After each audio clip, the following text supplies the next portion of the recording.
Good morning, good afternoon, and good evening, depending on where you are. I'm Nilofer Sahi, Director of Policy and Diplomacy at McComm and Company, moderating today's panel titled New Trends in Terrorism and U.S.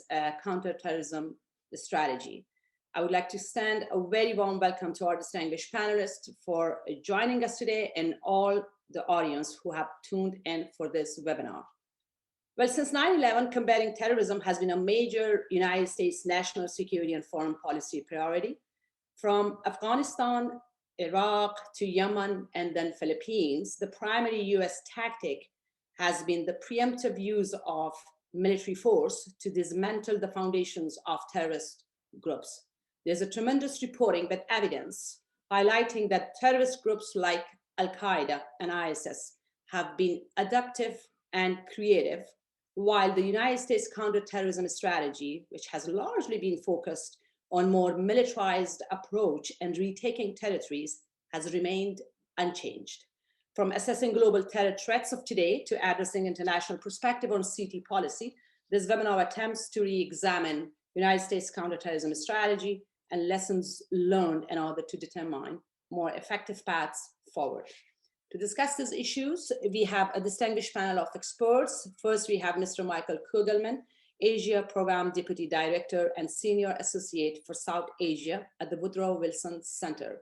Next, we have Dr. Esfandiar Mir, who is a postdoctoral fellow at the Center for International Security and Cooperation at Stanford University. And finally, we have Ms. Barbara Slavin, Director of Future of Iran Initiative at Atlantic Council. We'll be discussing these issues for 1 hour.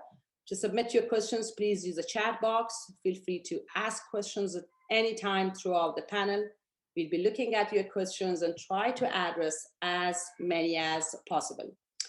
My first question, which I'll pose to all our panelists, and then they can frame and address it through the introductory remarks, is, well, in recent years, violent extremism and recruitment have continued to increase.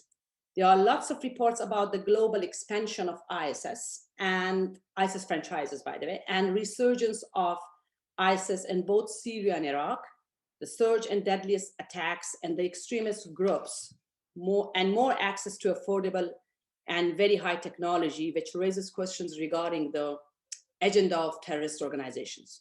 How do you all assess this new expansion? And do you see it as a new expansion, by the way? Do you see a change in terrorist groups' agenda with this new expansion? And what are the motivations behind this expansion?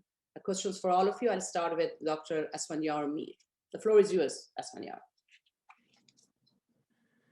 Thanks so much for inviting me, having me as part of this panel. I'm very happy to be here. So I'm going to try to address your questions through a set of effectively assessments of the Sunni jihadist landscape from the lens of the US counterterrorism portfolio, which obviously has grown and expanded in all sorts of ways, from Al-Qaeda 20 years ago now to Shia militias, as well as, of course, ISIS, a relatively recent entrant in the Sunni jihadist milieu, and more recently far-right extremists here at home, which include anti-government militias, white supremacists, and violent conspiracy theorists. So the US CT space is fairly congested, but I'm going to focus on the Sunni jihadist space, and I'll conclude with a discussion of some major challenges and trends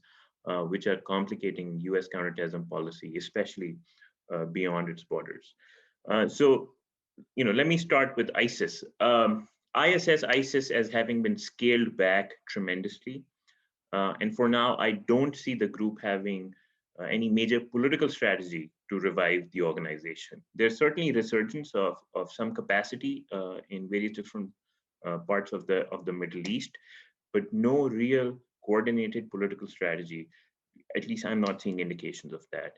In Iraq and Syria, ISIS's political and territorial strength, as well as some of its military capacity, remains subdued. In large part, that's a result of a highly effective global counterterrorism campaign, which is continuing, which is being continued by the U.S. military and the and the US's Iraqi partners. To be sure, the group still has a lot of cash. That's a key strength for ISIS, and there's a steady, hum of an insurgency in parts of eastern Syria, northern Iraq. But still, there are no major political indicators like mergers, activation of dormant groupings, alignment of tribes in parts of Iraq or Syria. That's the status that IS has today. We see a similar trend in arguably the second most important theater for the group, Afghanistan. In Afghanistan, and specifically in eastern Afghanistan, ISIS has declined due to a combination of bad internal politics, US and Afghan military pressure, and even Taliban offensives. And for now, even in that theater, ISIS or its local chapter doesn't seem to have a political strategy of revival. That being said, ISIS has some deadly cells and a residual capacity in Afghanistan's urban centers like Kabul, Jalalabad, and these cells continue to engage in highly deadly violence, especially against vulnerable populations, religious minorities, ethnic minorities, and working women. There was a dastardly attack against 3 journalists only yesterday. Then ISIS has cells and affiliates in a number of other places, from India to Mozambique, which are indeed important threats and require attention. I think analytically, a lot of CT professionals still struggle to sort of place, those capabilities of ISIS in context and what they mean.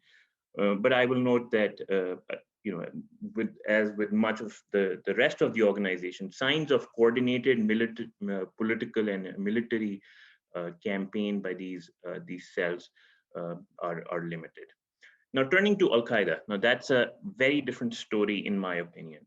Some analysts focus on Al-Qaeda's core group, originally led by bin Laden, and undoubtedly that core group was and is one of the most important groupings within Al-Qaeda, and it has been tremendously degraded by sustained and effective US counterterrorism. But my sense is that analytic focus on just that grouping is not right. Al-Qaeda adapted, as you noted in your opening remarks, a long time ago, nearly a decade ago, and today it's defined by its affiliates and allied relationships. And these affiliates are especially important because they not only pledge to the chief of Al-Qaeda, who is Ayman al-Zawahiri, but they also pledge allegiance to the chief of the Taliban, as instructed by Ayman al-Zawahiri, which is Maulvi Hibatullah Akhundzada in Afghanistan or Pakistan, wherever he's at these days. If you look at the affiliates one by one, I think there's a lot of combat power under Al-Qaeda for local and regional goals and aspirations. For example, Shabab in Somalia has really become entrenched in that country, and it continues to chip away and hold a lot of ground. Shabab in recent years has focused more on targeting US interests, relative to, say, a decade back. And recently there was a plot which was uncovered directed towards the US homeland.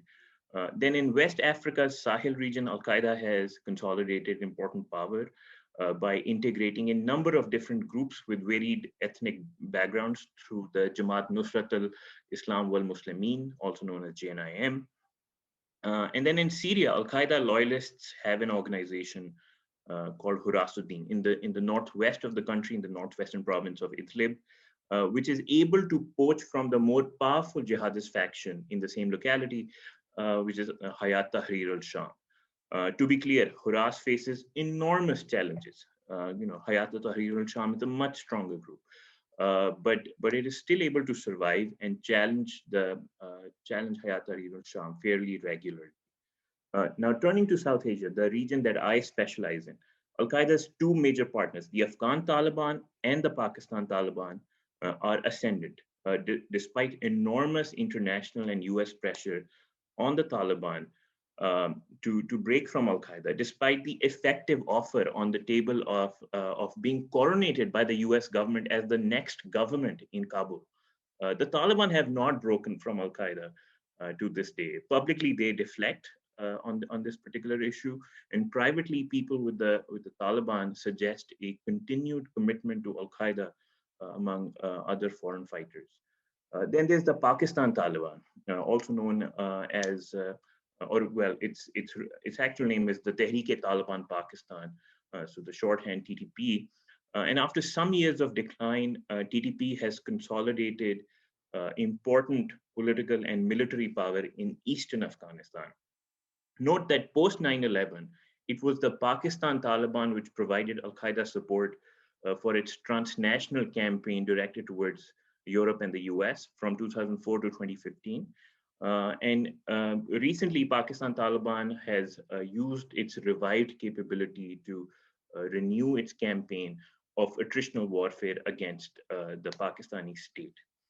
Then Al-Qaeda's South Asia branch, Al-Qaeda in the Indian subcontinent, its official affiliate continues to work closely with both the Afghan Taliban and the Pakistan Taliban. Quickly on state support, Al-Qaeda has constrained yet valuable state support from Iran. That's my assessment based on a range of different materials. And to be sure, the support is less than optimal from Al-Qaeda's perspective. But if you look at it, in the context of where the affiliates are at, or Iran's geographic contiguity with Pakistan and Iran, the state support Al-Qaeda garners from Iran has important political and material advantages for the group. But I don't want to overstate Al-Qaeda's threat. It also has weaknesses. I'm happy to talk about those. And I also want to note that the rivalry with ISIS, very much continues, and that also takes a toll on Al-Qaeda as an organization. So I'm going to stop there, and there are other points which I can try to make later in the conversation. Thank you, Esmander. I'll get back to you about the state support, and I think I have questions about the state support for Barbara as well. But before that, Barbara, I give the floor to you for your introductory remarks in light of the question I mentioned earlier. Sure. Thank you very, very much for inviting me, and I appreciated the comments that came earlier. Quite interesting and fascinating, especially when you combine with what Iran has been up to. I want to thank you actually because you have provoked me to write a blog post, which will be up on the Quincy Institute's blog, Responsible Statecraft, either today or tomorrow. And I think the whole terrorism designation industry needs a rethink. I'm not sure we're going to get it under the Biden administration.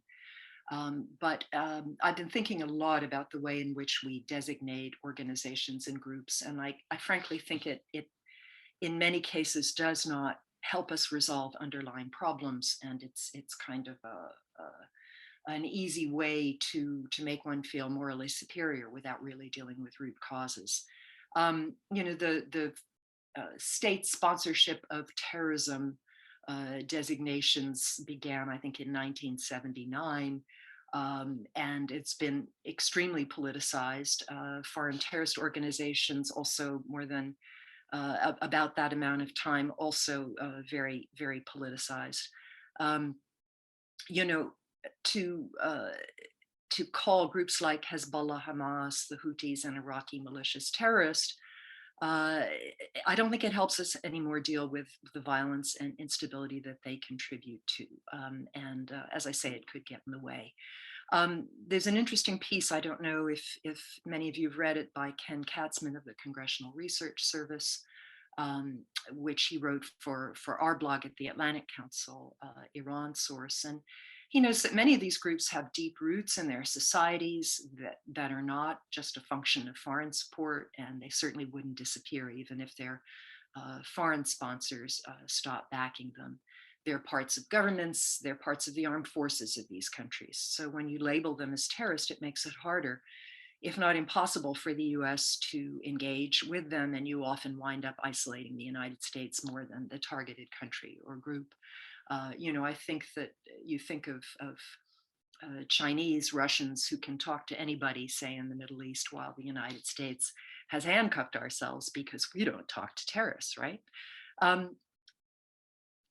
come to this topic as a journalist, and I've been very lucky that I've been able to go to countries like Iran and North Korea. I've met individuals like Sheikh Fadlallah, the late spiritual leader of Hezbollah. I was once in a room with Qasem Soleimani. It was in 2006. I was doing an interview with Mohsen Rezai, who was a longtime leader of the Islamic Revolutionary Guard Corps. And I didn't even know Soleimani was in the room. There were a bunch of scruffy looking men sitting on the other side of the table at this military barracks in North Tehran. And I was told about it subsequently, which gave me quite a shiver. He wasn't famous then, obviously, but it struck me as very interesting that he wanted to come to this interview to see the questions that a journalist from an adversarial nation would ask. Seemed to me that was very smart. And, you know, I think that we deprive ourselves of the ability to get this kind of understanding when we put terrorist labels on individuals and groups. I remember interviewing Sheikh Fadlallah in Beirut, in the southern suburbs, and I discovered that he was quite haughty about Iran and that he disapproved of Khomeini and the Velayati Faqih system that Khomeini introduced. So I think that we shouldn't deprive ourselves of these abilities, and we certainly shouldn't leave it to journalists to get these kinds of insights into countries and groups. Let's look at the ways in which this system has been politicized. You know, in 1982, the US took Iraq off the terrorism list, state sponsor of terrorism list. Not because Saddam Hussein had suddenly stopped supporting terrorists. He continued to support various militant Palestinian groups for years, but because we wanted to help him against Iran in the Iran-Iraq war. Iran was considered the bigger threat at the time. You know, Iraq was put back on after Saddam invaded Kuwait. And then it was taken off again after the US invaded. North Korea has been put on and off the terrorism list numerous times, depending on whether it was willing to talk about its nuclear program. Got stuck back on in 2017 because it was immune, it seemed, to Donald Trump's praise and his symmetry with Kim Jong-un. And Sudan was just taken off. Frankly, it was a bit of a bribe. Sudan agreed to recognize Israel and pay compensation to past victims of groups that had been harbored by Sudan. Meanwhile, as we've just heard in the previous discussion, Pakistan has never been put on the list, despite all the terrorist groups that have found haven there over the years, including, but obviously not limited to, Osama bin Laden, who for sure could not have been there without Pakistani knowledge. Saudi Arabia similarly has gotten a pass, despite its links with jihadis, including links with government officials, certainly before 9/11. Turkey and the United Arab Emirates have consorted with groups that one might consider terrorist at various times in order to further their regional ambitions. Israel worked with the Mujahideen Halq, an Iranian group that was on our terrorism list for a number of years, and used them to assassinate nuclear scientists in Iran. Israel also had a proxy called the South Lebanon Army, which it used against the PLO and Hezbollah in the 1990s. So I think that we need to rethink this whole system. It's of course tied to sanctions, which frankly are another problem, have been grossly overused and often have wound up actually isolating the United States and hurting the general population of countries much more than they have individuals or officials. I think the other thing that gets in the way, and I'll make a few comments here on Iran and Al-Qaeda, you know, when we use this broad brush and we declare that all these countries are state sponsors of terrorism, it can make it difficult to work with them in our mutual interest. And with Al-Qaeda, Iran and Al-Qaeda are hardly natural allies. This is a very tactical alliance. Iran is using al-Qaeda offshoots to combat ISIS, which it sees, and rightly so, as vehemently anti-Shia and as a threat to Iran and to Iran-backed groups. Iran deported a number of al-Qaeda members after 9/11.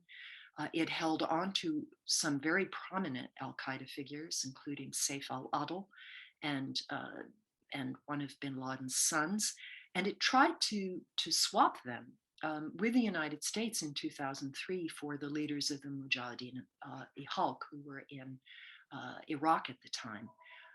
But the Bush administration, which had already, muddied the waters by putting Iran on an axis of evil, even after the Iranians had indirectly helped us in Afghanistan get rid of the Taliban, the Bush administration decided that it would provide protection to the MEK in Iraq, that it would not turn over these leaders.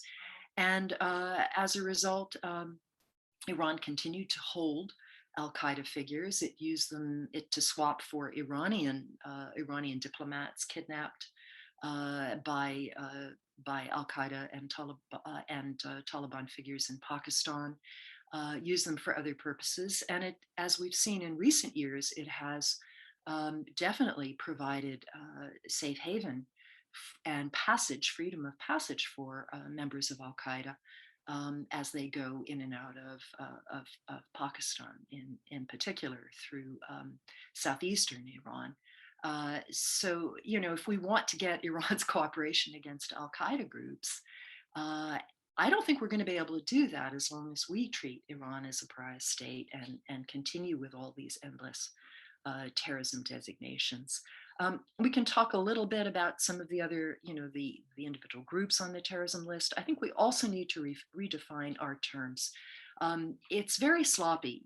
We call attacks on American armed forces terrorist, but technically that's not the case. As horrible as some of these incidents have been, for example, the Marine barracks bombing of 1983, those Marines were combatants in the Lebanese Civil War. They had a muddy mandate, which then morphed into actually taking part in the war against certain factions in Lebanon at the time, and they paid a terrible price. Similarly, US servicemen, some 600 of them killed by IEDs in Iraq, and servicemen and contractors who are at threat now in Iraq from Iran-backed militia groups. These are acts of war, these are acts by adversaries, but they're not acts of terrorism. These folks are put in a position where they are frankly seen as combatants by these various groups, particularly groups that we've decided are quote unquote terrorist and that we've sanctioned. So I think at a time when the United States is menaced really more by violent domestic extremists, I think we need to rethink these categories and designations. We have to be a lot less promiscuous in our use of labels like these and associated sanctions. We need to work sometimes with some pretty unsavory people. Our allies do as well. And calling them terrorists, I don't think is necessarily going to help us get there. So why don't I stop there? And thank you, Barbara. Next, say. All right, thank you so much. Yes, you have a quite interesting and a different take on this issue, which I'm going to get back to you about some of the points you highlighted. I think Michael has some technical error. I'll continue with Asfanyar. Asfanyar, in one of your studies, you highlighted that Al-Qaeda improved its political cohesion and organizational capital and retained its alliances with Afghan Taliban and Tehrik-e-Taliban Pakistan. In what ways this political cohesion and organizational capital have improved? Do you want to highlight a little bit on this? Sure, definitely. So Al-Qaeda went through a fairly rough patch. In some ways, it has been going through a rough patch since 9/11. The attacks of 9/11. In words of one major Al-Qaeda strategist has thrown the group in a furnace of sorts, which is fueled by US counterterrorism. But post bin Laden's death, Al-Qaeda's challenges, troubles really intensified. Leadership targeting continued. And this was, this was followed by the rise of ISIS. ISIS obviously was an affiliate of Al-Qaeda initially, so it was the first major breakaway affiliate faction of Al-Qaeda, and that brought a lot of pressure on the group that led to proliferation of ISIS affiliates, across South Asia and the Middle East, and they directly poached from local Al-Qaeda units. That challenge was only exacerbated by what happened in Syria. Al-Qaeda's affiliate, their Jabhat al-Nusra, Nusra Front broke away or decided to open talks and negotiations with Al-Qaeda on an amicable divorce, and this divorce was finally realized in 2016, mostly because Nusra did not want the pressure of US counterterrorism, which was inevitable, given Al-Qaeda's transnational aims, transnational brand, and Nusra's leadership argued that they had more local goals. They wanted to fight Assad. So, as a result of these back-to-back affiliate losses, Al-Qaeda came under enormous stress, enormous political pressure. But since then, no major affiliate of Al-Qaeda has broken away from the network. From South Asia to Al-Qaeda loyalists in Syria, and then in Africa, recognized and unrecognized affiliates very much remain allied with the group. They pledge allegiance to the chief of Al-Qaeda, Ayman al-Zawahiri. And while they may not be coordinating their day-to-day operations with the leadership of Al-Qaeda's core, they respond to the directions of Al-Qaeda's central leadership, at least in broad strokes. Thank you. Michael, welcome back. The floor is yours. Thank you. I apologize. I lost my internet connectivity for no reason. And I'm sorry that I missed Barbara's presentation. I think that perhaps one of the best words to describe the state of terrorism today is resilience. And I'll just very briefly illustrate this with some thoughts about trends in terrorism today in the region I focus on, South Asia, but also more broadly. And I'll do that with some very quick comments about three other R words besides resilience. One is reputation, second is recruitment, a third is relationships. And I think I'll amplify some of what was already said by Asfandyar here. First, in terms of the issue of reputations, it seems like every few years, someone prominent, including a US president, will say that X terrorist group has been decimated or defeated, only to have to eat those words when the group shows its continued ability to strike. I think we all remember the infamous mission accomplished speech in 2003 by George W. Bush, in which he declared that we, quote, destroyed the Taliban in Afghanistan. In 2014, Barack Obama would refer to ISIS as a, quote, JV team. And then more recently, Donald Trump, toward the end of his term, repeatedly declared that ISIS had been defeated, even though, albeit weakened, it has continued to carry out attacks. And then the Pakistani Taliban, which I think was one of the deadliest terror groups in the world for nearly a decade, beginning in around 2007. It's continued to stage some mass casualty attacks over the last few years, even though we keep hearing that Pakistani military offensives beginning in 2014 have badly degraded it. And in fact, there are indications that it's making a comeback. And I think Asfandyar got into this a bit, which I see really as one of the biggest developments in terrorism trends in South Asia. The fact that a group that had previously been so powerful like the Pakistani Taliban is making a comeback. I think that the bottom line is that we predict the demise of terror groups at our peril. And so their reputations may have shifted to the point that they're perceived as also rans by some, but they've nonetheless remained resilient and deadly. Second, on the issue of recruitment, terror groups have demonstrated a continued ability to draw new recruits, even as they're hit hard on the battlefield and lose territory. There have been some evolutions in narratives that have helped these groups gain new members, and perhaps the most noticeable shift in South Asia in this regard is decisions by Islamist terror groups, and particularly Al-Qaeda, to try to capitalize more on local grievances among Muslims. And these have ranged from the actions of Indian security forces against Muslims in the Kashmir Valley, to the plight of the Rohingya Muslim community in Myanmar, where it's largely based, but also in Bangladesh and other places where it is.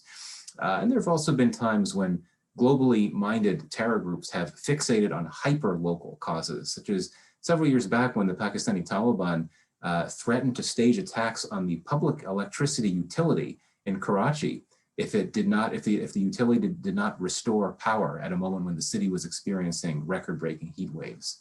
So that's a really hyper-local grievance right there. What also helps with recruitment is that the extremist ideologies that have so often fueled these groups have remained entrenched. So in Pakistan, these views, these hateful ideologies continue to be found in many different spaces, school textbooks, in speeches made by some religious leaders, and sometimes even on TV shows. And additionally, you have influential Islamist groups that are nonviolent, but do espouse views that are in many ways similar to terror groups. And one that comes to mind is the group Hizb ut-Tahrir, which is a global organization, but it has a small but impactful, it has small but impactful chapters in several South Asian states, particularly Pakistan and Bangladesh. And this is a group that calls for the formation of a global caliphate overseas, and it attracts supporters, not on mass levels, but it does attract a notable number of supporters, particularly from the professional and intellectual classes. Third point on relationships. Terror groups have proven to be quite clever, I think, about how they base their relationships with other terror groups, both weaker and more powerful.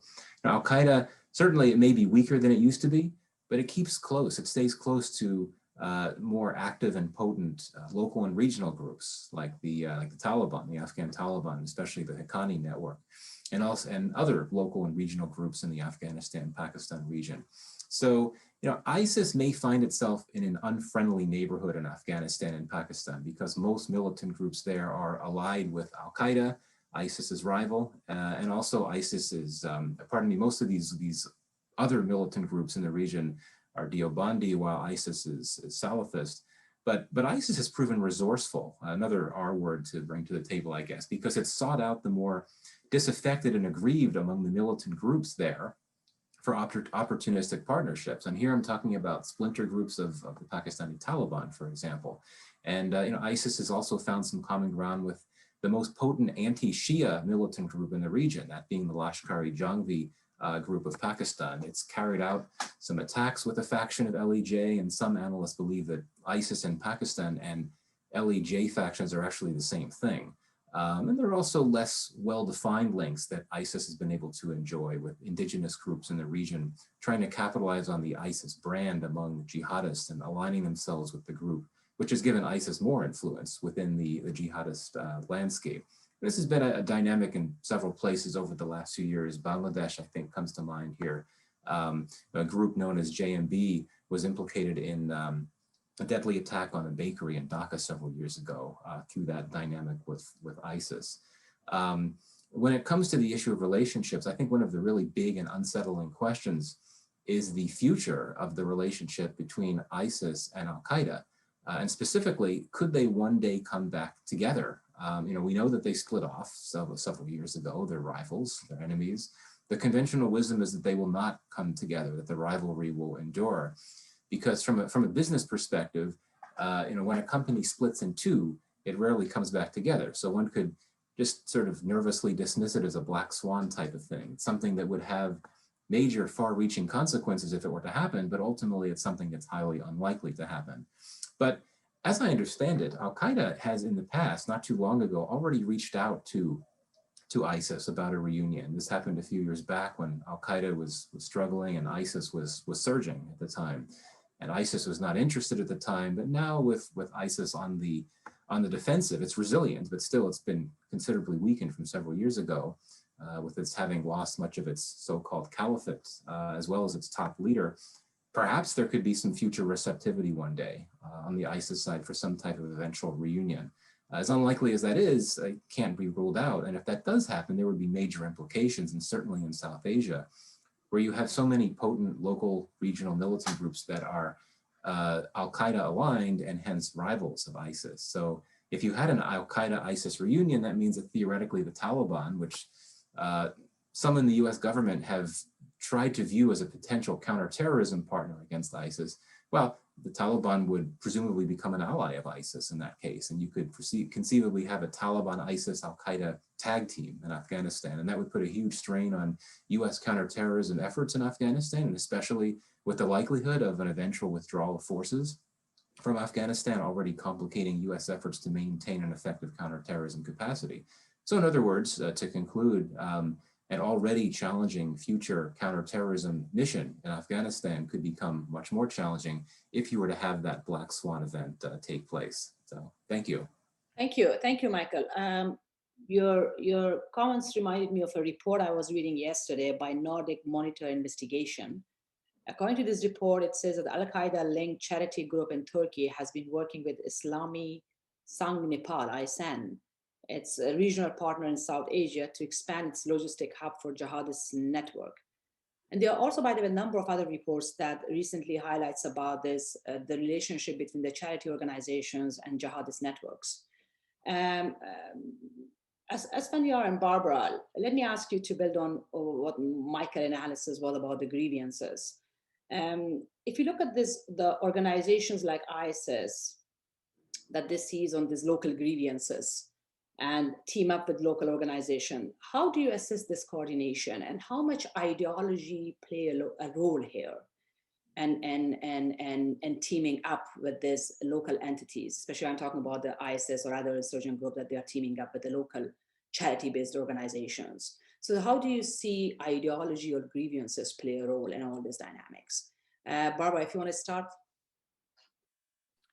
Yeah, look, I'm not an expert on the nitty gritty of these kinds of connections, so I would defer to Asfandiar and to Michael. I think, though, that listening to this litany of descriptions of the resilience and the recruitment and the resurgence of Sunni jihadism in that part of the world, I think it argues even more for a change of approach toward Iran.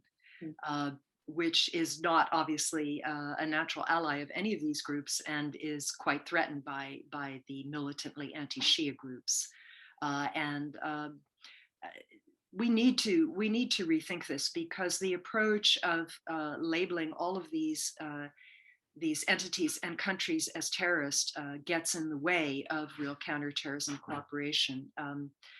I think the Iranians would be very happy to assist in the decimation of ISIS. One of the reasons that they've formed stronger links with the Taliban and Al-Qaeda over the years is because of ISIS in Afghanistan in particular. We need to divide and conquer. We should not be uniting all of our enemies against us. And we should be focusing on the groups that are committing true acts of terrorism, mass casualty attacks against innocent civilians, and those that are targeting the United States.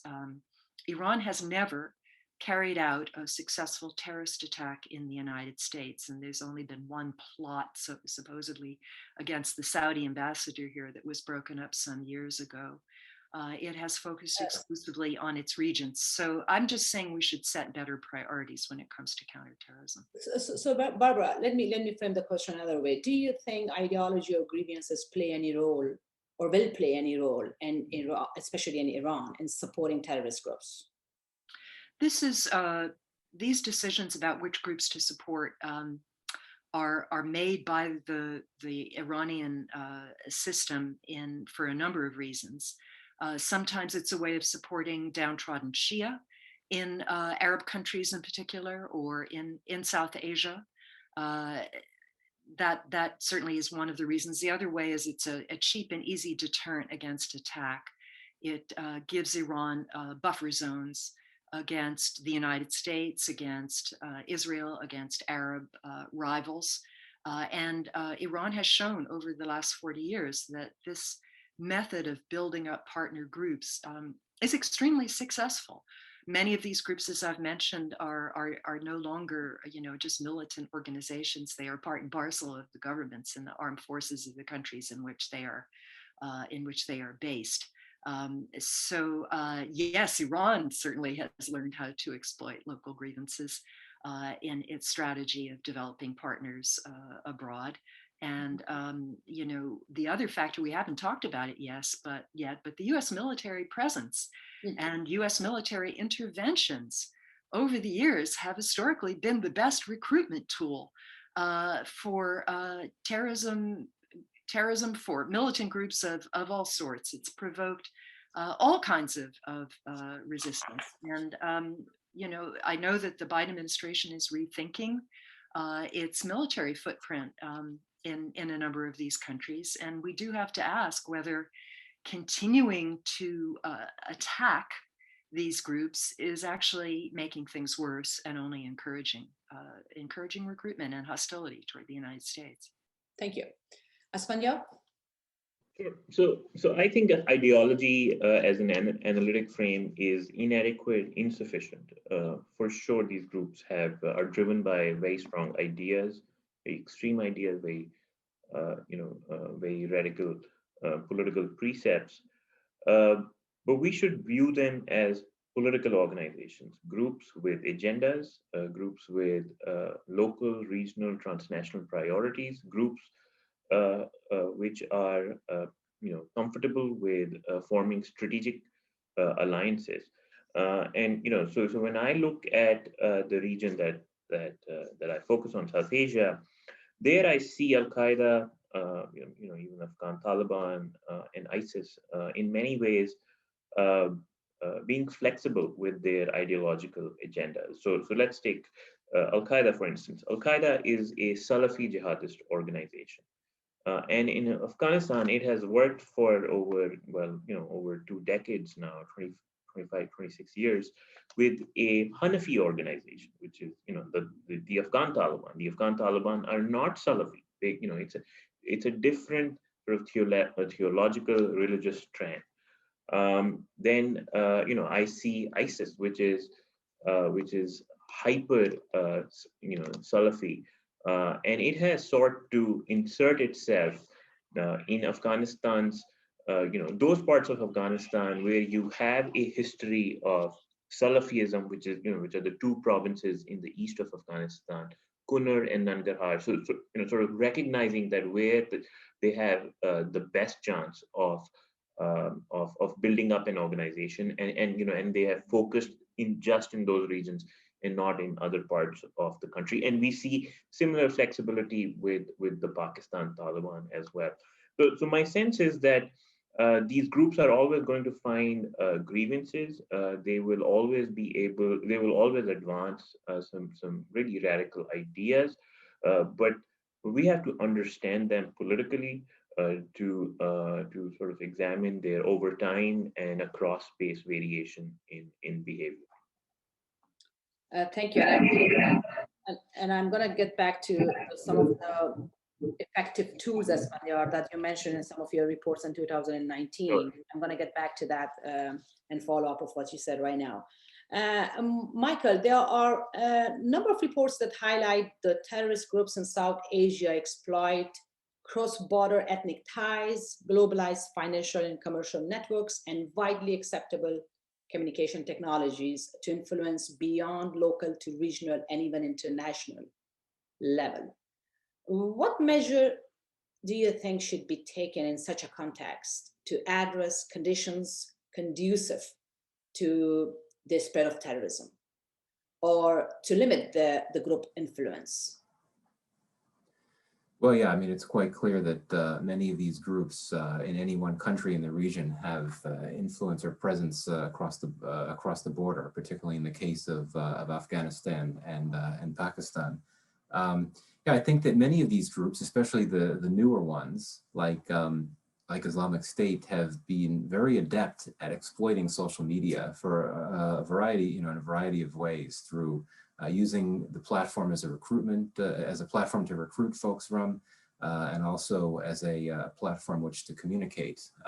And this has been a debate for a long time for U.S. policymakers. How do you deal with that? Because there's one argument that could be made that if you don't try to do anything to affect to impact the presence of these terror groups on social media, if you let them post these horrific images of the terrible things that they do, that would essentially repulse people and make it less likely that people would be inclined to them. But then obviously there's another side that says, well, there needs to be efforts to establish counter narratives, efforts to try to push back against the imagery and the messaging that comes out on social media. But of course, the question of how you do that is the big one. And we've been discussing this.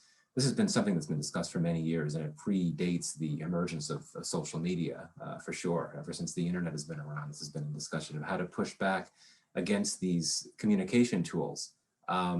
And I don't think that we found a proper answer. One issue is that many of the countries where the U.S. is trying to target these terror groups in, the U.S. is not very popular, and it lacks credibility. So for this idea of the U.S. government to try to launch these counter narratives, so to speak, and so on, it's not necessarily going to play well. Also, the governments in many of these countries are unpopular. So to try to generate some type of counter narrative, it's not easy. This is something that Pakistan has sought to do for a number of years. We hear so often about, kinetically, operationally, how Pakistani security forces have hit back hard against the likes of the Pakistani Taliban, and that's been successful to an extent. But how to push back against the, the messaging and the extremism that drives these groups, that's been much more difficult, especially in the case of Pakistan, where some of these groups are connected or aligned with the security establishment. So that makes it all the more difficult. But I think that as social media continues to expand and remain the multiplier that it is, it's going to be very difficult to try to catch up with that, because again, these groups, and especially the newer ones, they've been able to be very clever with how to use these platforms. And it takes me to our last content, actually, that I wanted to discuss is in light of whatever you all discussed about the grievances, role of ideology, the expansion beyond local and regional levels, and all the tactics that these insurgents or terrorist groups are using. There has been continuous argument on the approaches that, Barbara, you also highlighted about the US approach to counterterrorism and what should be the strategy. There are maximum pressure approach, there are coercive diplomacy approach, there are soft power approach, and certainly all of us know the hard power, which requires a massive amount of money and to invest in military, target people, killing terrorists, and retake territories. That has been the major approach so far. And the soft approach that many practitioners and CT practitioners usually talk about, it's considered as an inexpensive approach, which is to work with people, with community and governance, education, all this. Actually, Barbara, you highlighted that to address the root causes of terrorism, which makes a lot of sense, and highlighting if we map the conflict and addressing the real conflict, and then how terrorism emerged from such context. So the soft and hard approaches have been discussed so much here in Washington from last many years. Looking at the current, considering actually the number of various threats that includes domestic and international that are coming together for this new administration, what do you think is the most cost-effective approach for the Biden administration to counter terrorism? I mentioned that there are discussions about both soft and hard approaches, and there are literature and reports that try to justify each and every or create a balance. What do you think? What should be actually the best approach for the Biden administration in light of the domestic terrorism, which also another threat for the United States? Barbara, I start with you, and then Asfanyar, and then we end up with Michael. Yes, Barbara. Yeah, thanks. Well, it's not going to be any surprise that I'm a soft power type. I think we need to address the problems of poverty, ignorance, and poor governance, corruption in these places, rather than send the Marines. I think that if we would get back into a diplomatic track with Iran, that would also help, beginning by rejoining the nuclear deal, and then having counterterrorism discussions with Iran, which they have been open to at various times over the last 20 years, but have usually been rebuffed by the United States, which says, no, we can't talk about that with you because you're terrorists. But I think we have a lot of mutual interest, especially in terms of dealing with ISIS and ISIS offshoots, in terms of solving regional conflicts. Yemen, stabilizing Syria, helping Lebanon get off its feet. All of these things require diplomacy and foreign aid much more than they do hard power.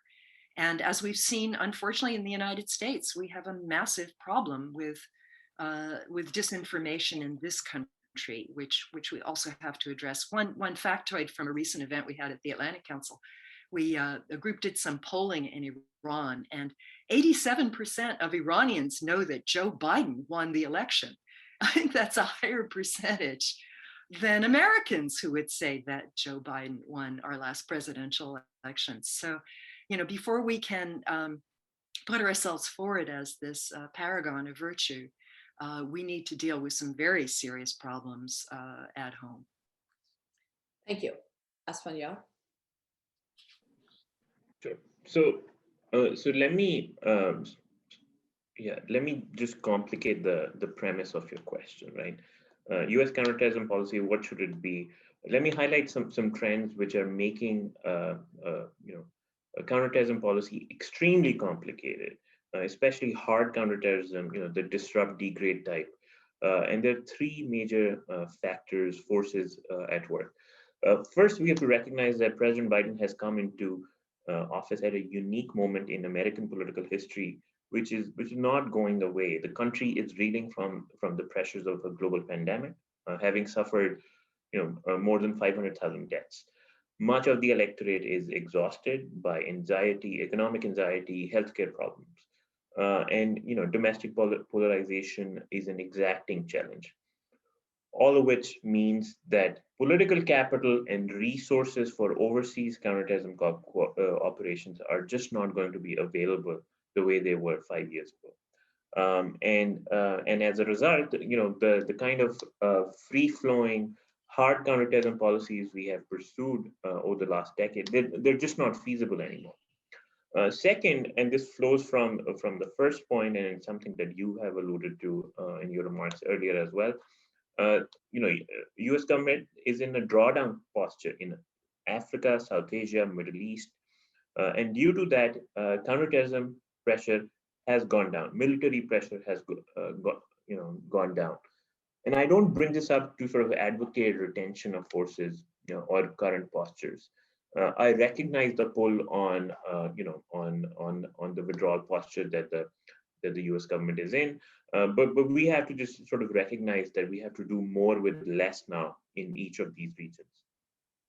Final point I'd make is the return of great power competition between the U.S., China, and Russia.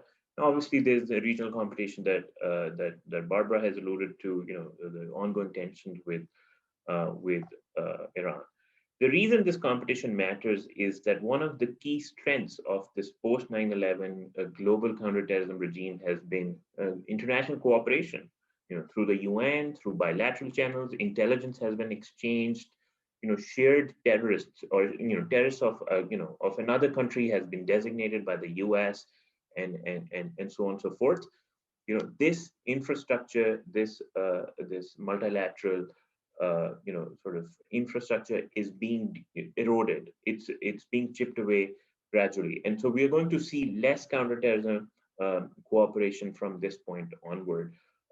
And I think that can really complicate things, especially if some of these states decide to step up support for various various terrorist organizations and armed groups.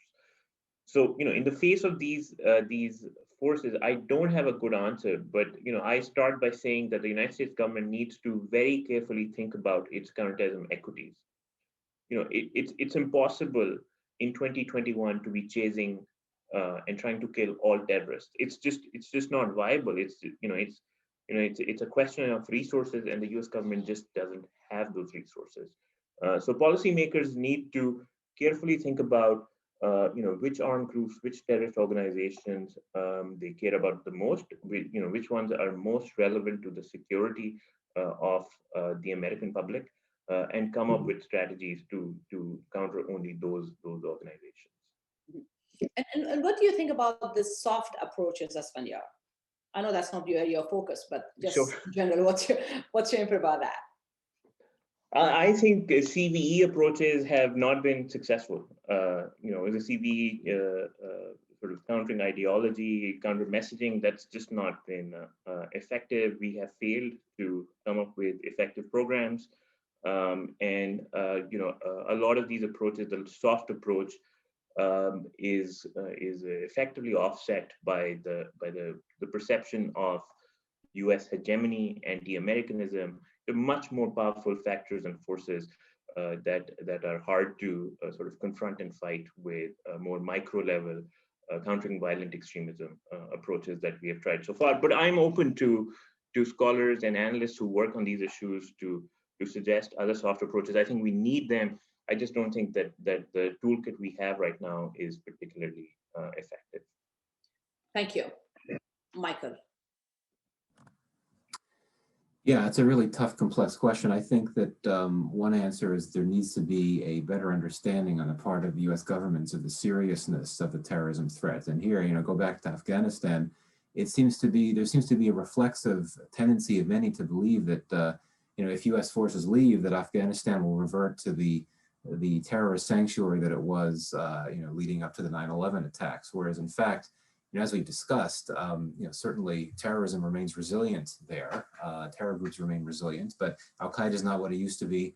ISIS, it's unclear to me if ISIS has the capacity to plan and mount an attack on the U.S. homeland. It seems a bit hard to believe. So I think there needs to be a better understanding just what the nature of the threat is to the U.S. Directly, because that's what the focus is of policymakers. We know that, unfortunately, if you have a withdrawal of forces from Afghanistan, the terror groups will be able to benefit on some levels just because they'd be able to exploit, increasing conflict and lawless zones. But in terms of the ability of terror groups there to plan and mount an attack on the U.S., I don't know about that. And if you're going to go through the trouble of trying to figure out how to maintain a counterterrorism capacity in Afghanistan, particularly one that may need to take place without forces on the ground, which raises complicated questions about, working out agreements with neighboring countries about offshore basing.